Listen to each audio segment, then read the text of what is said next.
Angus, please. Thank you, Mr. Chair. Thank you, Ms. Cindy Blackstock, for being here. This is a really important discussion. What I find astounding is that Canada was found to be racially discriminating against children. There was a compliance order that they ignored, and that's why you are here today, because the supplemental estimates showed that the Government of Canada decided that they didn't have to bother putting any money into Jordan's Principle. That's why you are here as a witness. You talk about the repeated denials of service that were found of a systemic racial discrimination. I hear from officials, well, it's complicated, we have to consult, we're doing our best. This past week, a little boy was denied an audiology test by a bureaucrat in Ottawa who told the doctor, let's wait till that child's 4 or 6 and see if a problem develops.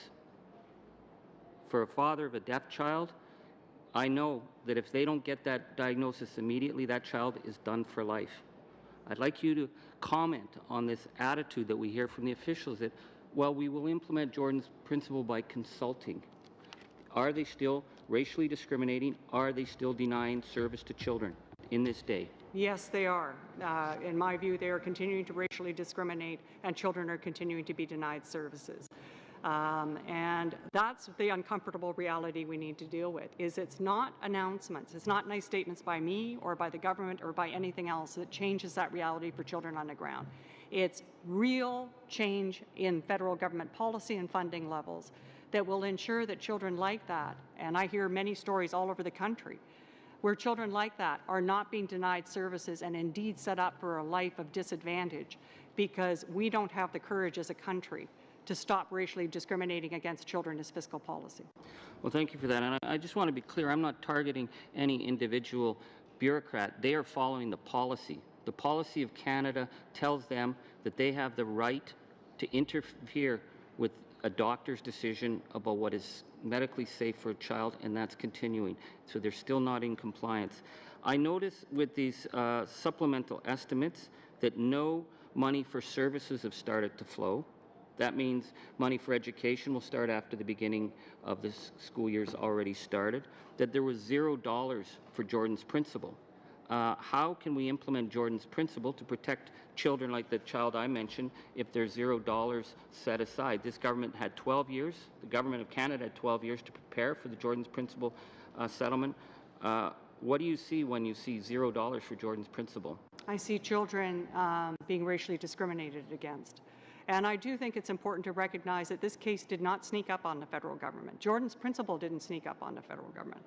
Jordan's Principle was first mentioned in a joint report that was agreed to by the federal government in 2005. It passed the House of Commons in 2007. There's been repeated reports by the Auditor General and others raising the alarm about the lack of implementation. And yet here we still find ourselves 11 years later, a whole childhood later, many tragic stories later, still talking about implementing it, and that's not good enough.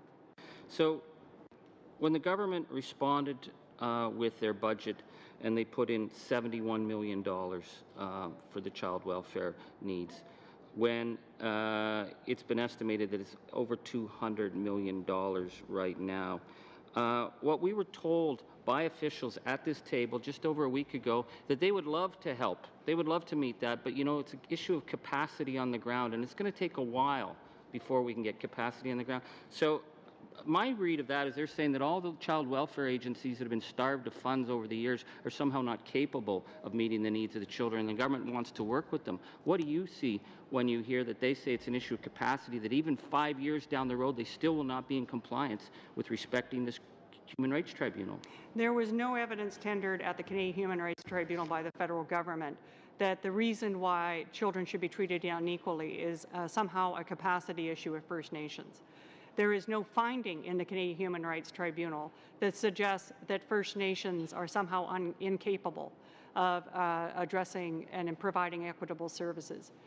The capacity issues that are mentioned in the Tribunal's decision all deal with the federal government's failure to act on previous solutions.